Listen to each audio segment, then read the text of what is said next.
Bom dia, hoje vamos começar aqui uma entrevista com o supervisor Sérgio Ponciano, que trabalha em uma das maiores indústrias petroquímicas nacionais e também do estado da Bahia. Essa entrevista ela está sendo feita para a matéria de organização e relações de trabalho, né, do curso de administração, com a nossa docente sendo responsável Diva Howe, e o discente, que sou eu, entrevistador também, Luanderson Costa. Bom, para iniciar, eu gostaria, Sérgio, que você pudesse contar um pouco, né, da sua trajetória até chegar nesse cargo de gestor dentro da empresa. Ok, bom dia a todos. Então, a minha trajetória acadêmica primeiro, né? Meu curso técnico foi realizado na Escola Técnica Federal da Bahia, né? Hoje nem sei mais se é IFBA, já mudou. Hoje é IFBA. Hoje IFBA. Foi um curso de mecânica industrial, certo? Depois eu fiz outro curso técnico na área de segurança do trabalho e um curso superior na área de tecnologia de segurança do trabalho, certo? Então, quando eu saí da escola técnica, eu ingressei no polo petroquímico, na empresa chamada Seman, que era uma empresa de referência de manutenção na época, certo? Trabalhei uns 2 anos na área de manutenção como mecânico e depois parti para a área de operação, certo? Então, trabalhei na empresa Ultracargo por 18 anos, certo? Depois saí e ingressei na empresa que eu estou hoje atualmente há quase 13 anos. Então, nessa trajetória na Ultracargo eu entrei como auxiliar de operação e saí como supervisor. Na empresa atual que eu estou hoje, eu entrei como operador logístico e hoje eu sou supervisor administrativo, certo? Então, resumindo, é isso aí. Hoje eu tenho uns 33 anos na área industrial, certo? Mas com toda a disposição de como estivesse começando. Já partindo um pouco para as perguntas, né? Vamos para o âmbito de percepção social, né, e convicções. Eu queria saber um pouco da sua visão da importância do papel da empatia, né, da escuta na liderança em ambientes, né, industriais e em ambientes petroquímicos, como é esse que você atua. A questão da empatia, eu acho que a empatia é a palavra-chave. Acho que, falando de uma forma geral, se o ser humano fosse mais empático, o mundo não estaria como está hoje, né? Fala aí com relação às guerras que vem acontecendo aí. Então, a empatia é uma das minhas premissas, né? Para que eu possa conduzir bem uma equipe, né? Nada melhor do que você estar se colocando no lugar de um liderado para estar tentando ajudá-lo, resolver o problema dele, algum problema, até mesmo assim o seu autodesenvolvimento profissional. Partindo para a próxima pergunta, como que você percebe assim o impacto das suas crenças e julgamentos nas decisões que você toma como líder? Eu acho que minhas crenças, eu acho assim, eu tenho uma coisa comigo. Quando eu saio para trabalhar, meus problemas ficam atrás da porta, certo? Então, minhas crenças religiosas, eu procuro não envolver com relação às minhas atividades no trabalho, certo? Então, eu procuro ser o mais justo possível, administrando a situação, seja de conflito ou não, da melhor maneira possível, sendo o mais justo possível, independente de crença ou não, sendo justo. Massa. Agora já partindo para uma percepção, né, de suporte da organização, né? De que forma você acredita que a empresa demonstra suporte aos seus líderes e às equipes que são lideradas? Assim, algumas empresas, algumas que eu trabalhei já e a atual, o suporte assim geralmente é com relação ao coach, né? A empresa disponibiliza um profissional dessa área de recursos humanos em que vai estar orientando o profissional, né, a conduzir da melhor maneira a sua equipe e seus liderados. Como você entende que a percepção de suporte vai influenciar na motivação e no desempenho dos seus liderados? Assim, eu acho que o suporte, em qualquer circunstância, né, você sendo assim, tendo esse sentimento de que está sendo assistido, de que tem alguém ali do seu lado se importando com você, certo? É uma forma de você motivar, assim, incentivar assim, os seus liderados. Então, o suporte, eu vejo que o suporte tem uma grande influência na motivação. Os liderados vezes que não estão sozinhos, né? Que tem um apoio. Exatamente, eles vão perceber, ter essa percepção, né? Que, pô, eu não estou sozinho nessa empreitada, nessa jornada, né? Tem alguém aqui me conduzindo, me dando um norte, né? Para que o objetivo seja alcançado. Bom, massa, tranquilo. Aí já partindo para uma questão de justiça, né? Justiça organizacional e percepção, como você lida em situações que os colaboradores expressam sentimentos de injustiça em decisões ou tomadas de processo? Essa situação a gente pode ser administrada da seguinte forma, né? Sendo passado realmente a necessidade ao liderado, né, da mudança ou da decisão tomada, por que foi tomada aquela decisão, certo? Fazer com que ele entenda, certo? Fazer com que ele se sinta parte do processo, né? Se sinta importante e tentar convencê-lo, né, que aquela foi a melhor maneira de administrar a situação, né? Tomar a decisão assertiva, né, para a melhoria do processo. Eu acho que a questão chave realmente é essa, fazer ele entender. A motivação daquela tomada de decisão, né? Porque às vezes o cara tem esse sentimento de injustiça, muitas vezes porque ele fica voando, né? Exato. Como assim dizer? Sim.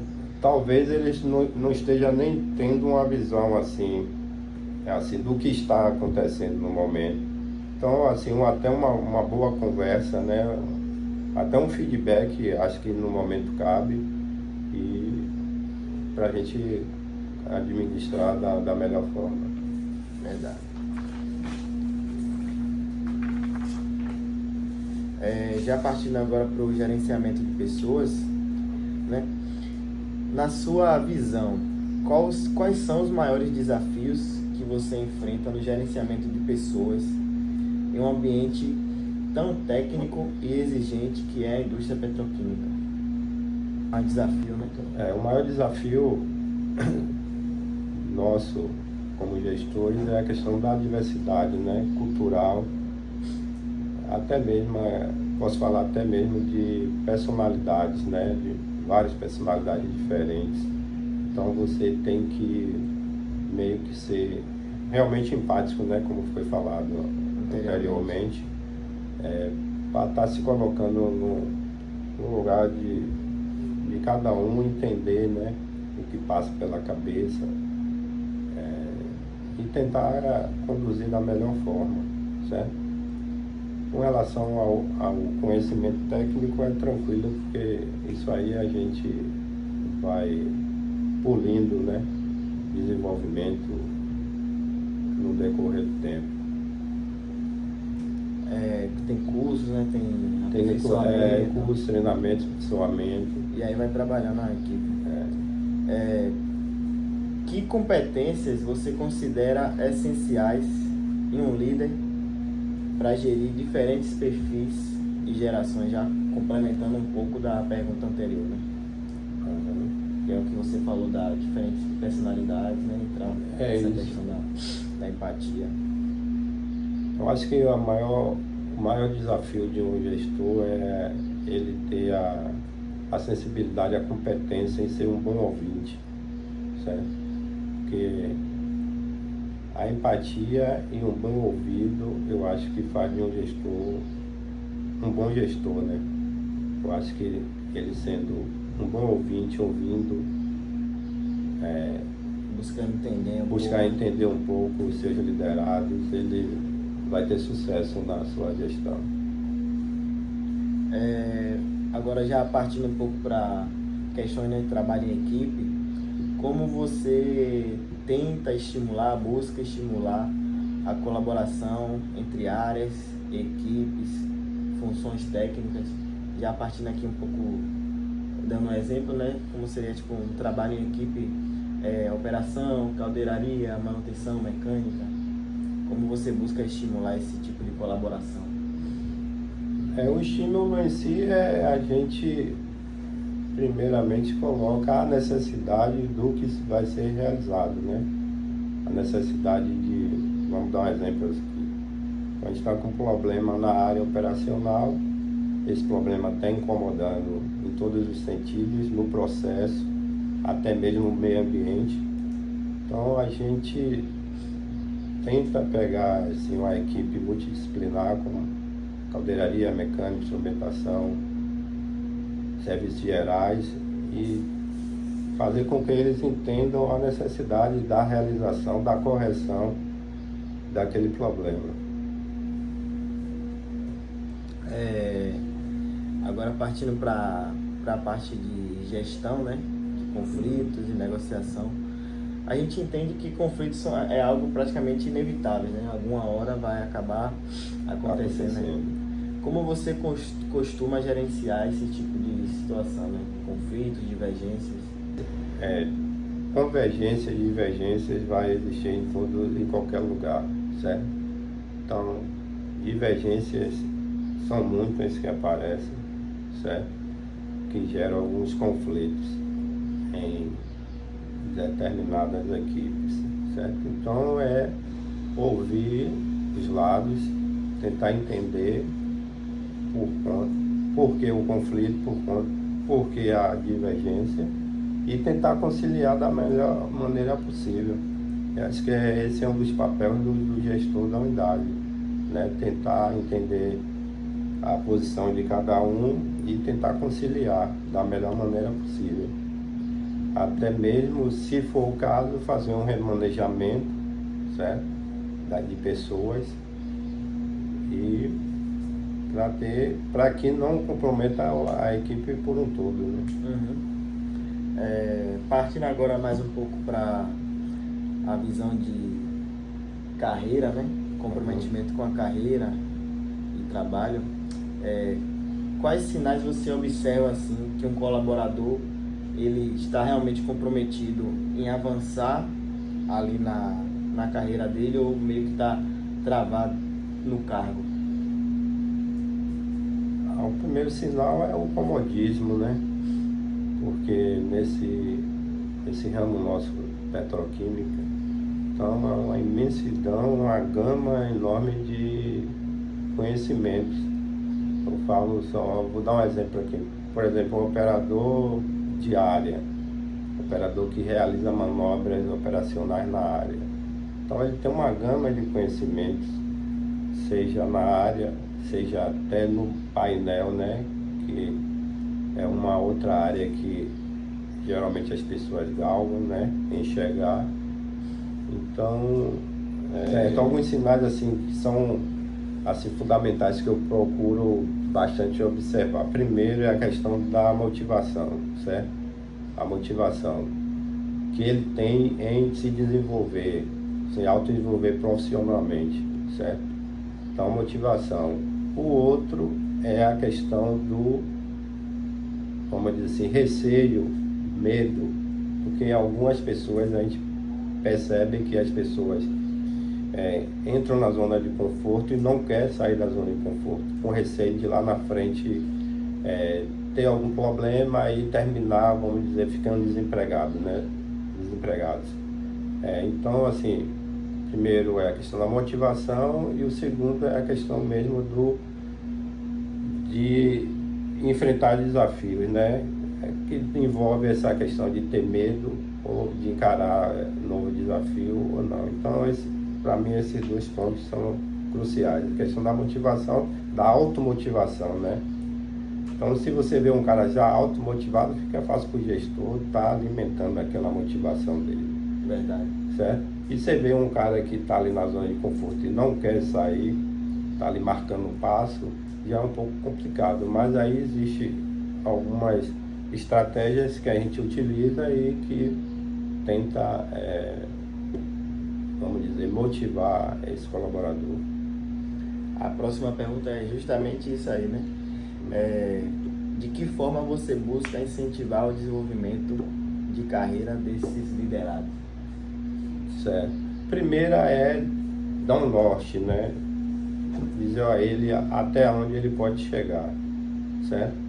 Então, fazer assim um planejamento com ele do que ele precisa fazer para chegar até lá, certo? Então, os benefícios, né? Isso, benefícios, algumas etapas que ele tem que desenvolver, certo? Tem que correr atrás para estar chegando lá. Então, assim, dar assim um norte, assim, um apontamento, uma visão. Exato, um apontamento e dizer assim, você pode chegar até lá, entendeu? Mostrar que realmente aquilo pode ser de grande forma benéfica, né? Como você citou, às vezes o cara tem medo, fica com receio de acabar se prejudicando, né? Para finalizar, que conselho você daria aos novos líderes, né, que estão ingressando na área e que querem desenvolver uma liderança mais humana, uma liderança estratégica e eficaz? Então, o conselho é uma questão de uma liderança humana. Assim, eu vejo um pouco de um campo minado. Por que um campo minado? Porque, assim, o líder ele tem que ser estilo rapadura, duro e doce. Certo? Então, assim, o líder tem que ser, assim, realmente nas horas que tem que ser humano, na hora que tem que ser duro, tem que ser duro, certo? E para que, assim, não eu falo assim, porque assim, a preocupação é ser aquele cara bonzinho demais, termina a equipe te abafando, certo? Te engolindo. Então, assim, eu acho que o líder tem que ser humano, justo, certo? E, como eu falei antes, ser um bom ouvinte, ser empático, certo? Esses valores vai fazer com que ele faça uma boa gestão dos seus liderados. Que tenha sucesso, né? Que tenha sucesso, porque é um trabalho complicado. Lidar com pessoas... Não tem como dizer que é fácil. Não tem dizer como é fácil, não. Eu acho que em todos os âmbitos, seja na área petroquímica, em todos os ambientes de trabalho, para você estar conduzindo pessoas, é um pouco complicado, né? Mesmo por conta que eu falei, né? De divergências culturais, de opiniões, certo? De costumes, certo? Até mesmo de educação doméstica, certo? Porque a diversidade é muito grande. Então, para você chamar essa galera para a sua linha de pensamento, não que eles têm que fazer o que vocês querem, mas que eles entendam a necessidade de cada um ceder um pouco, certo? Para que... Pelo bem comum da equipe, entendeu? Então é isso aí. Massa. Foi muito bom aí o bate-papo da gente aí, só agradecer aí pela sua participação. Beleza. Espero que tenha ajudado aí. Claro. Mas é desafiador. Você ser gestor é desafiador. Até a próxima aí.